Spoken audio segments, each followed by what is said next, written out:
Is it up? It is Tuesday, February 13th, 2024. This is another edition of Baseball Today. That is my man, Trevor Plouffe. I am Chris Rose. Producer Dan is along for the ride as well. Hope you enjoyed the Super Bowl over the weekend. I just want to let you know that I was hanging out with one of the owners of the Kansas City Royals Sunday night. That was a lot of fun. He's very excited about the baseball season. That's awesome. Yeah, you do such a good job covering the football all season long, but I feel like you really thrive there at the end of the Super Bowl. I think all the guys look forward to seeing you, and I know all of us Baseball Today fans and employees love seeing you do your thing on the field as well, man. You're the best. Well, I appreciate it. It's a lot of fun. I got to tell you, Mahomes is an awesome dude. He's great. He crashed our interview with Chris Jones and Mecole Hardman, and he comes up there and he goes, "Hey, do you guys have time for a quick story?" Like I was going to be the one who said, "Yeah, no, I don't think so, Pat, but thanks for dropping by." So it was very. Is that when he talked about Hardman not knowing he caught the game-winning touchdown? Yeah, because he blacked out, not because he didn't know the rule. He said he blacked out, and so there is a distinct difference. Can I make a point to just make this into a baseball show? Yes. Last 3 Super Bowl winning quarterbacks, all baseball players, right? Great Stafford call. and then Mahomes twice in a row. Very good. Very good. Longer than that, Tom Brady. Yeah. There you go. And Mahomes before that in 54, and Brady before that in 53. Don't know Nick Foles' background for Super Bowl 52. So is that the last 5 Super Bowls have been ex-baseball players? 53, 54, 55, 56, 57, 58. There you go. How about that? Just saying. But let's actually talk a little baseball. It's the reason I'm wearing a San Francisco Giants cap, because we had a little breaking news on Tuesday morning. Thank you, Susan Slusser of the San Francisco Chronicle, for alerting us that the Giants have now some right-handed pop. It is Jorge Soler, reportedly 3 years and $42 million for the former Miami Marlin. Well, first of all, let's just start with this before I ask the big question about the Giants. I think this is an awesome, awesome fit, don't you? I do. I mean, this team needs offense, and specifically they need power from the right-handed spot. So you bring in Soler, a guy that's, can do that in spades. I mean, he's in the 40 homer club, popped over 30 last year, and they just need that type of offensive production. He's a little streaky, but that's okay. You're going to get that with power guys. I think he's part of exactly what they need. I don't think they're done just yet, but I do really, really like this addition to their lineup. Do you know the last San Francisco Giant to hit 30 homers in a season? Ooh. I mean, I got one name that comes to my mind. There's no way it's true. It's not Bonds, is it? 2004, Barry Bonds. The last right-handed player to hit 30 homers in a season for the San Francisco Giants. Want to try that one on? Jeff Kent. Jeff Kent is correct, 2 years earlier. But the point is, they have the longest drought without a 30 home run hitter. We get it. The park plays big, but man, not to have one guy in the last 2 decades when the ball's flying out at a record pace, that's pretty alarming. And so, Wilmer Flores led the team last year with 23. He was the only guy that had more than 18. You put now Soler right in the middle of that lineup, and as long as he stays healthy, heck, the guy hit 36 homers last year, and he missed 25 games. Now, he's only hit more than 30 twice in a season last year, and when he led the league with 48, I believe, when he was with the Royals that one season. But just the threat of having him there is going to make a difference, Plouffe. Yeah, 100%. I think, like I said, I like this move, but I think they need to do more. Now, obviously, I know they brought in Lee, and he'll be, near the top of the lineup as well.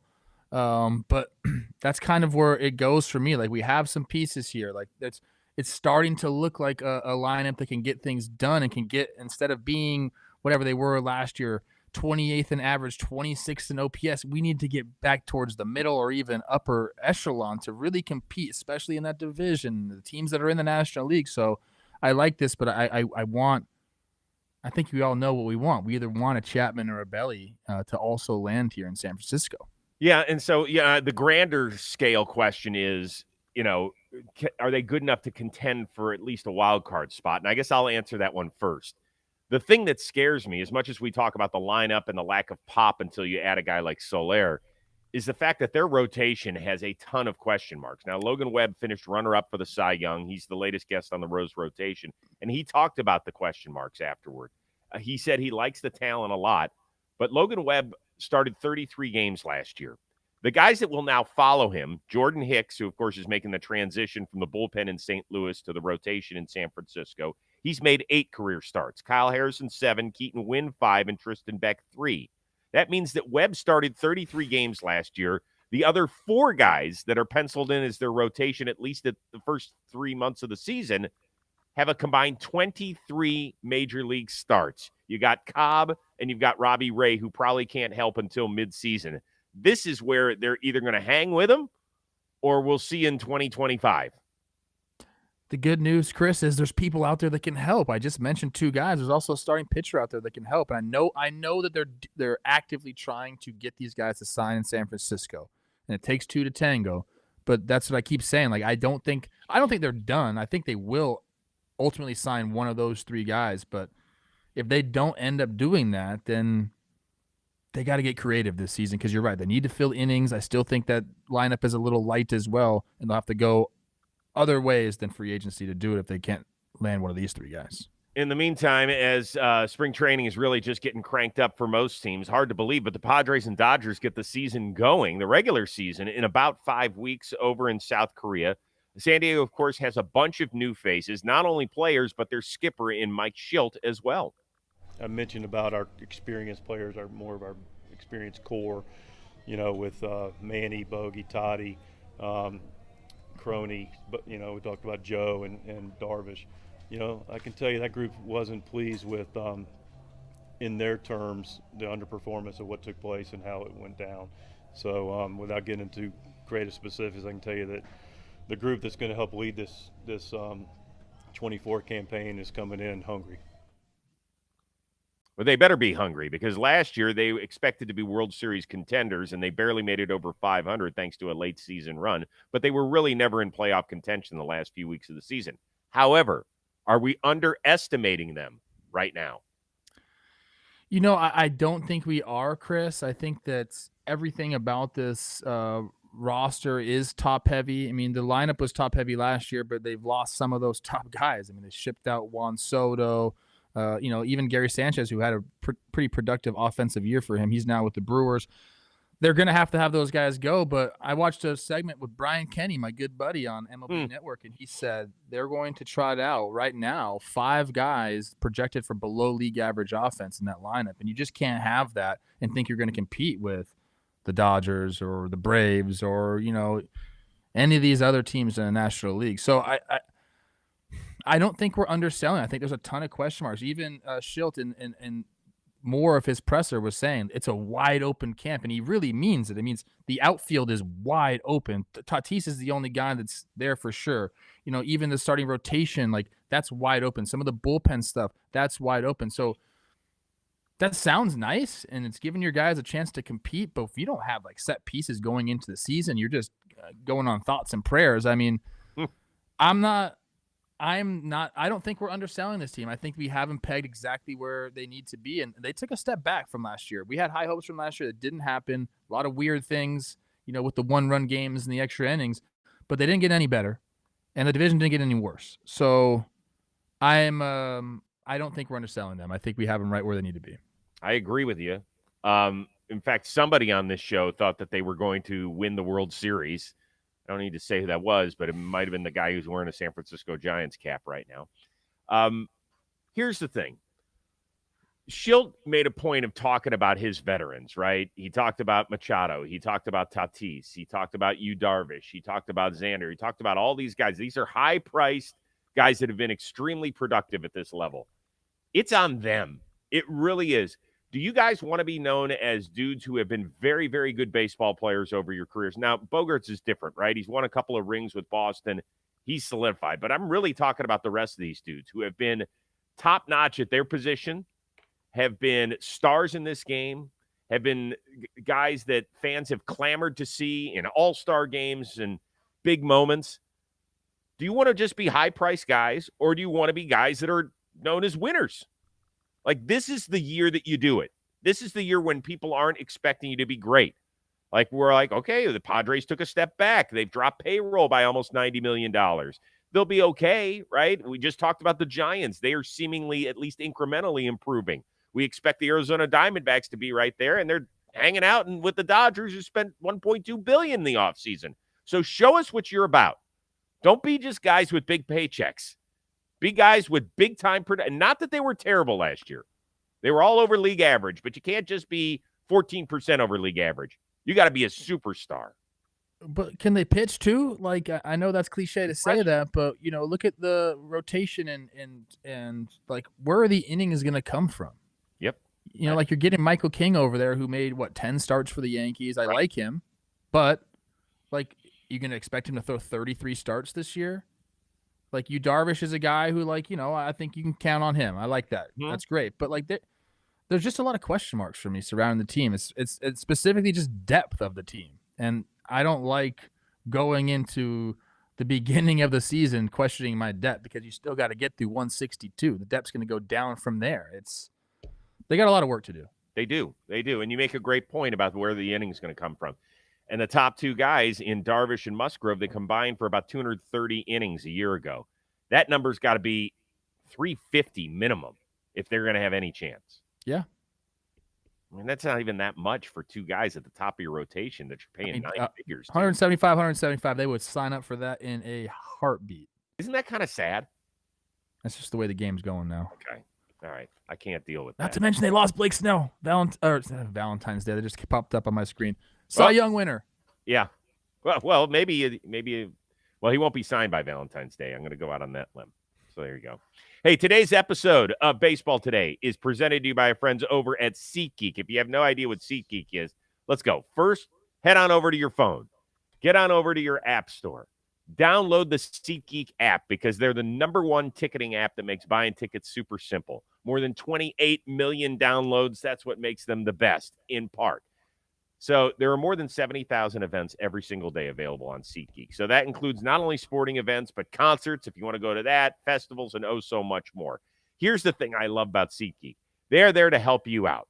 They're not just there to get your business. They want to tell you what is a good deal. And I'm not talking about, oh, well, I'm going to go get seats on the Florida Lakers game. That's a great deal. Well, maybe not. What they do is they put a green dot if it's a good deal for you, like great seats, and financially a great deal. And then there's a red dot which says, hey, slow your roll for just a second. Are you sure you want to make sure of that? And every ticket is backed by their buyer guarantee. SeatGeek, the only site that lets you return your tickets ahead of events with swaps for future dates. And we've got the hookup for you. If you use that code word today, $20 off your first purchase at SeatGeek. That is $20 off your first purchase. Promo code today. So click on the link in the description. Download the app right now. Go do your business. In fact, I just did because I'm going to a couple of college hoops games this weekend, and I use SeatGeek app. So that's solid. All right, we continue our jaunt through the National League West. Did you see Shohei taking cuts in the cage for the first time since his elbow surgery? You and I have both stood next to the guy, and we know he's massive. I don't know if it was the camera angle or what, but he looks like the kid that you hadn't seen during the summer in between 7th and 8th grade, and he grew 5 inches and put on like 20 pounds of, muscle or what. I mean, the dude looks bigger than ever. The Dodgers are like trademarking that camera angle. They did the Tyler Glasnow video down into the left. They did the Shohei video down into the left. I love the angle. Keep doing that, Dodgers. Yeah, that thing is awesome. My question is this. Does Ohtani not pitching this season make your interest in him wane even the slightest bit? Yeah, I think so. I'm still very much interested to see, number one, him come out in a Dodger uniform for the first time. I think will be really cool. And obviously that's what makes him, the ability to do both. Now, we know he still can do both. He's just not going to do it this year. Obviously, he's coming back from injury. But I do think it might end up being a good thing for Ohtani and the Dodgers. I'm kind of doing a spin zone on this a little, Chris, because it allows Yamamoto to kind of like be the guy. Like he's coming over, and I think he wants some of that like limelight and the spotlight. It's gonna be on him, as far as like the pitching goes in the Dodgers. Like, yeah, it's gonna be great to see Walker Buehler back. So that's gonna be a big story too. But Yamamoto is like going to be the featured pitcher there, and I think that's good. Also, with Shohei, like, look, I think that being able to focus on one is going to be interesting to see. I want to see him, like, he has a full year. I know he's going to be doing some rehab throwing and stuff, but just focusing on hitting and getting adjusted into a whole new league and all that, I think is important. It's going to give him time to really find his footing offensively. So if you're talking like, and I know he's done this at times throughout his career where he's only done one, but when you're giving him a full season of just being able to focus on hitting, I'm excited to see like where his numbers end up. I think it's going to be great. But does it, wane a little bit? The excitement? Yeah, because I think that's where it all comes from, the fact that he can do both, Chris. Yeah. Although I do think that he is so exciting, period. Anything he does is amazing. In fact, I hadn't checked his stats probably the entire offseason. And so I was talking with our oldest son, Josh, who's home for a couple days. And I asked him the question. He goes, yeah, he agreed with you that it probably does taper off a little bit, the interest in him. And I said, man, so he's just a hitter, huh? He goes, but Dad, did you realize how good a season he had last year? I was like, yeah, I know he missed the last, whatever, 3.5 weeks. He reminded me that he led baseball in homers, on base, slug, OPS, OPS plus, and total bases, even though he basically missed the last month of the season. And I was like, shit. So he's just going to focus on hitting this entire year. Like, I do think that 50 homers are in play for him. I'm not, and he had his best hitting season. I know we don't pay attention to batting average, but I think it's nice that the guy hit over 300 last year for himself. Like, while he's still striking out a ton, I just think the guy is so amazing at everything he does. Yes, it's going to be a bummer to not see him hit a homer on the same day that he pitches, but he freaking is amazing at everything. And so I'm still going to be glued to his 4 or 5 at bats that he has every night, and I can't wait. Where's he going to hit? That's my question. If this guy hits like 3rd or 4th in that lineup, what are the RBIs going to look like? He had 95 last year, and that's through 500 ABs, 44 homers. Like, we're talking, he might approach like 130 ribs. It's gonna be fun. He's got to hit in the first inning. You cannot not have Shohei Ohtani hit. Like, I don't hit him 2nd or 3rd. I would hit him 2nd. Yeah. I would go Mookie and then him and then Freddie Freeman and then Will Smith and then Max Muncy. That's pretty good. Yeah, that's not bad. I think that plays pretty well. I had a 10 Baseball Reference WAR last year. You don't see that too often, a double digit. I will say this. So he got injured, Tommy John, his first time, did not pitch in 2019, but he did hit that year. 848 OPS, 18 homers in 106 games. But I think he is so much more developed as a hitter now that I think he was just trying to figure out how to get through a season. He was dealing with a major arm injury for the first time. I think now he is in such a different place that he could he contend for the MVP just as a DH? It's never been done before, right? No. Poppy came close a few years ago. I think he finished like runner-up. I imagine it'll be very difficult for him to get top MVP votes if he's just DHing. Yeah. Dare to dream. But if any guy could do it, it'd be him. Yeah. Okay. So as all these teams are reporting to camp, and here we are, we're a day away from Valentine's Day. Give me a squad that you're keeping a close eye on and why over the next few weeks. I know I just said that the San Francisco Giants should be signing one of the top 3 or 4 free agents left, but I'm going to go with the Chicago Cubs. I've been interested in them all offseason. The whole manager drama thing, like, I think we talked about that for a little bit and then we forgot about it. Like, Craig Counsell going there, I think, is going to be a big deal. And then I like the way this team is constructed. I like the way they played ball last year. Mm-hmm.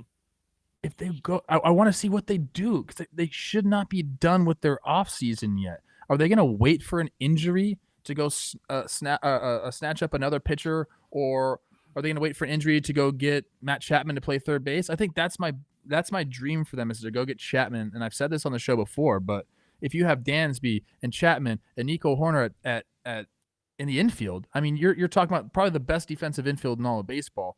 That gets my juices flowing a little bit. So I'm watching them to see, like, where's your next move, because I know you're not done. And I think baseball, you can say this about a few different teams. I think baseball's better when the Cubs are a good team. I want to see them like really having a real deal shot in the playoffs, like competing every single day. They're close. I think there's just a little bit more left to do. And again, it's available for you. Like, go make it happen. It's not like there's nobody out there and you're stuck with your roster. No, there are guys that immediately help your roster available to you. You might think it's a little bit too much money, but go get the job done. I just think like I like what they've done. I like the division that they're in. I don't think it's like clear cut. They're the best team in the division by any means, but I think that it's going to be a well fought division. I just want the Cubs to be good, man, and I want them to go make another big move. So I'm watching them over the next 6 weeks. One, 4 injuries to make them to force the hand, and two, just go do it without the injuries. Go set your roster up for success. Like they have the ability and the opportunity to do that. So I'm excited to see if they actually do it. You're in the right division, but you got the wrong team. Okay. That would be the Cincinnati Reds. Well, they're not wrong. You can. I was gonna say the Reds too. I think those two teams are fascinating, Chris. Yeah, in part because the Reds have made some moves this offseason, right? They brought in some pitching help, both in their rotation and their bullpen. But I think it's because there are few teams that have more young talent that I don't think they know which guys are their cornerstones yet. I think they'd like to know. Like, yeah, they don't know what to do with these guys, Chris. Right? There's so many of them. And that's the thing. And I don't think 6 weeks of spring training is going to help figure out exactly who's doing what. Now, injuries are a part of this. And so that means that if a guy goes down, we need you at the beginning of the season. But just look at the amount of depth they've got in the infield. McLean, Ellie De La Cruz, Noelvi Marte, Candelario they brought in, Encarnacio Strand. They just signed India to 2 years, right? Yes. They're booting Spencer Steer to the outfield. So you've got a lot of stuff here where David Bell's going to have to figure out how to keep everybody happy. Most of these guys have not come close to arbitration yet, so they want their at-bats to make sure that they're stacking some numbers too. As much as it's about winning, in the beginning, you want to stick in the big leagues and you want to start to put the back of your baseball card together because that's how you start earning money in arbitration years and things like that. I think they've got a real delicate balancing act here. Yeah. Yeah, no, I mean, just even those decisions of where you're going to play guys defensively is a tough spot because as a player, you want just tell me where I'm going to play so I can go work at it. You know, if I'm having to guess where I'm going to be on any given day, like that hurts my ability to go out there and perform on the field. But you know, a lot of these guys are like just former shortstops that are going to have to move around. So you're going to have to make the adjustment. I agree. I think they're a very fascinating team. And obviously one we're going to be watching this year, next year, like they're coming onto the scene in a big way. They started it last year, and I think they're going to continue it and with this year and the following. They've got a lot of high draft picks. Hunter Green already got his extension. Nick Lodolo is a guy who I thought was going to have a huge year last year, and it really didn't get off the ground because of injury. Graham Ashcraft was like two different pitchers last year. Then Abbott came on the scene where we were like, who's this guy? And he started striking out the world, even though he didn't have great strikeout numbers in the minor leagues. Williamson is a guy. They signed Montas. They brought in Nick Martinez.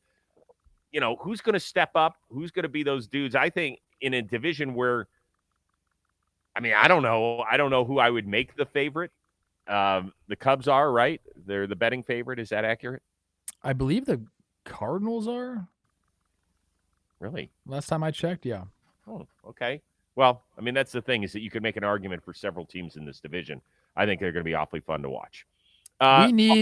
We need the Central divisions to be good again. Make the Central divisions great again. Is that your political spiel? Yeah, here? I'm serious, dude. Vote like some for of me. The best teams, the most rooted for teams are in the Central. Like we need that, dude. Like the Reds being great and the Cubs being great, like that. We need that.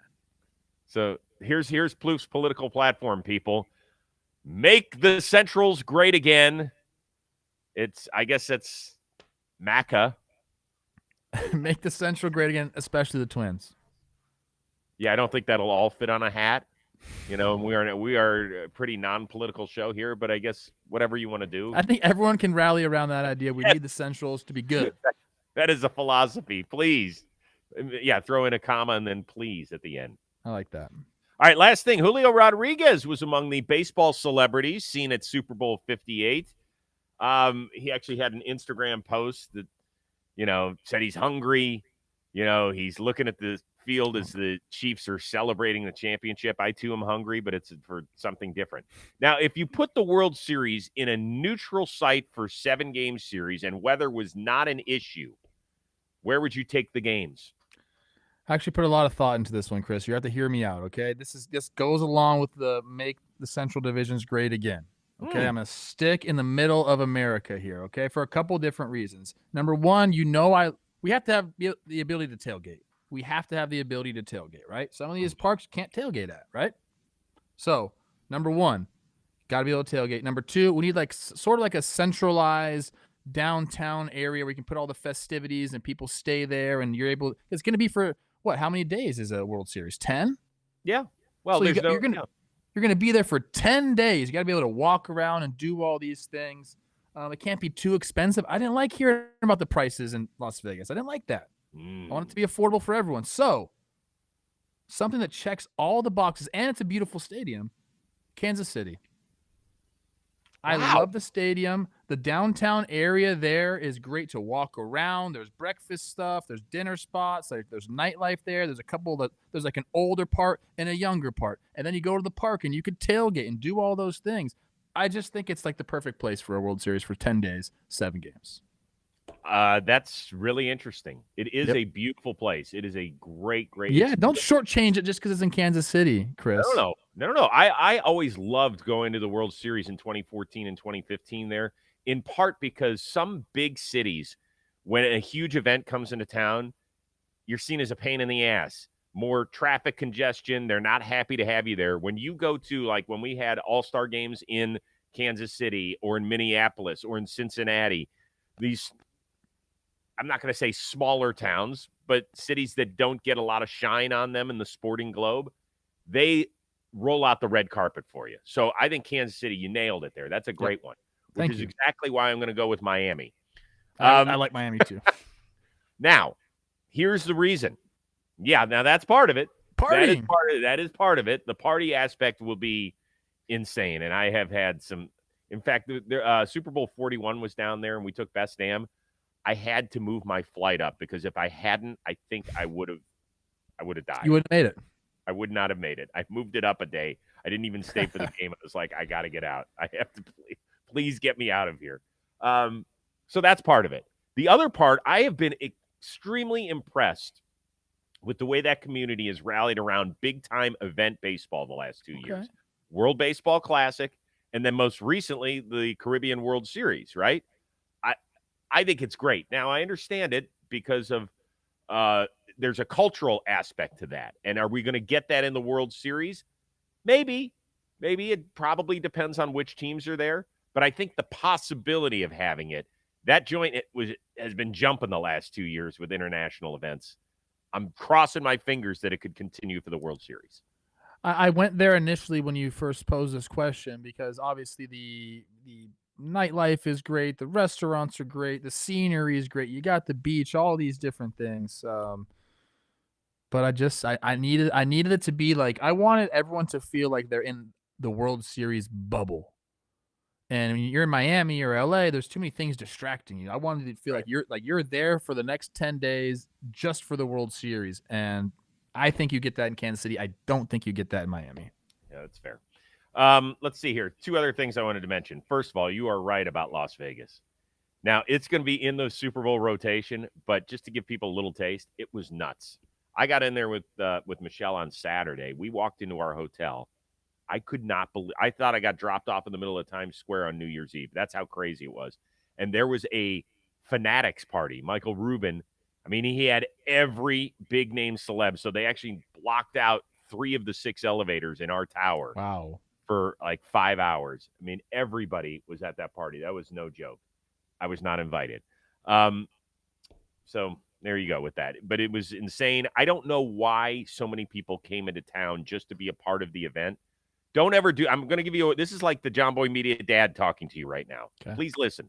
If you did not have tickets to the game, this was not the weekend to go to Las Vegas. The stadium seats a little bit over 60,000. So I know only 60,000 of you jokers were out there for the game. The rest of you just wanted to party. There were 500,000 extra people in town just to party in Las Vegas. You know what that does? That means you can't get a cab, you can't get an Uber, you can't get a reservation anywhere, and you can't walk anywhere, and you can't drive anywhere. Don't do it. Price is up too. Every price is jacked through the roof. Just to get into a cab, it costs you $10 just to sit your ass in there. Not even drive anywhere. They said it. It was $10 or $15 surcharge just to sit in it. So don't do it. Don't go there. Every weekend's a party in Las Vegas. You're not missing anything if you don't come to. I'm just telling you. So next time it's there, don't do it. You know, I watched the game with Matthew and Sean McVay. At the end of the game, I was sitting there between quarterback and head coach, two of the smarter football guys I know, and I'm listening to them talk about strategy and the looks and the coverage, and it was like a masterclass in talking football. Both those guys have a future in broadcast if they want it. It was pretty cool. It's like a surreal event, to be honest with you. Did McVay say whether or not he would have what he would have done with the coin toss in overtime? Immediately he goes, did they just take the ball? He goes, you can't do that. He goes, you need the fourth down. He goes, you have to defer there so you guarantee yourself 4 downs. He said that immediately. I had no idea what he was talking about. I was like, oh, okay. Did the rules change? I was that idiot that didn't know. I was like the San Francisco 49er players. I didn't know. Yeah. And he explained it perfectly. And I'm telling you, those guys are so smart, dude. They're always thinking. The only other thing I would have said is that San Francisco's defense looked washed at the end of the game. So I think he needed to give them a breather. That part I would have understood. The strategy, I didn't. The emotionally and physically exhausted defense, definitely got that. I do want to end it on a baseball note. Okay. Congratulations to Jenny Kavner. She has spent the last 12 years in the Rockies organization. She is now the first ever full-time female play-by-play for the Oakland A's. So congratulations. I think it's a great, great avenue. I think if you're going to show young girls that you want to go that direction, to have somebody that could be the face of that moving forward, awesome. Really cool. Snaps. Really cool. No question. All right, we're back live later this week. I think we're going Thursday. I will discuss with Mr. Plouffe and Dan Rourke. But we always appreciate you being here, whether you're live in the chat or checking out the show later on podcast form or on a YouTube channel. We just appreciate your support. You've helped this show grow tremendously in now the 3 years that we have done it. So we appreciate it. So for our one-of-a-kind producer, Dan Rourke, and the uber-talented Trevor Plouffe, who's always hobnobbing with stars like Stafford and McVay, I am Chris Rose. We will see you later this week on Baseball Today.